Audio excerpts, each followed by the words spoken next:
Ngani matawanin kasimbagan ang problema sa supply nin tubig sa nagkapirang lugar sa syudad nin Legazpi, pigpaplanuhan ngunyan kan Legazpi City Water District o LCWD na magkaigwanin panibagong pumping stations. Sa ika-26 na edisyon kan kapian sa Bagong Pilipinas kasuudma, Nobyembre 28, sinabi ni Jesus Enrico Moises Salazar, ang General Manager kan LCWD, na plano ninda ining ibugtak sa Barangay Buraguis asin Barangay Taysan. Kadakol pada kayaan sa indang mga nariresibing reklamo hali sa mga residente ka na unambitan ng mga lugar. Dapit sa naeeksperyensyahan na maluyang supply nin tubig.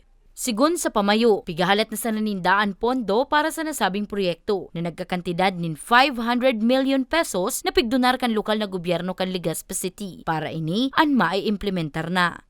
So malaking bagay po na may pondo na pwede ilaan sa amin extra na 500 million. Yun po ay first time second time, pero it's a big amount. Ibig sabihin, 500 million is a lot for any water district. As a matter of fact, others can only afford 20, 30, 50. We can afford about 200 million for a loan. But this is the first time that we will be receiving such big amount.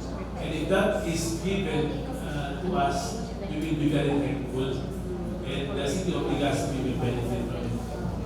Apisar kan mga naunambitan na lugar, makikinabang man sa naunambitan na proyekto, ang iba pang pagtaraid na barangay arog kan Upper Mauyod as in Upper Tula-Tula. Dugang pa ni Salazar, in kasong marealisar na ang proyekto, magiging 24 oras na ang supply ng tubig sa mga naunambitan na lugar.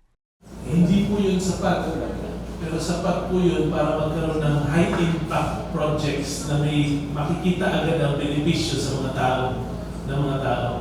Ibig sabihin, makikita ka agad na may extension and expansion ng water supply papunta sa south. Makikita ka agad na yung dating 8 hours to 12 hours na supply magiging 24 hours. Makikita ka agad na yung dating turbid na tubig ay pasado na sa Philippine National Drinking Water Standard at safe na inumin.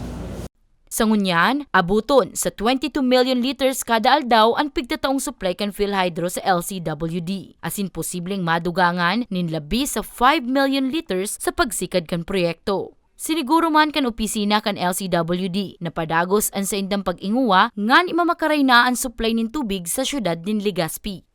Para sa mga baretang Tatak Bicol, Danica Garcia.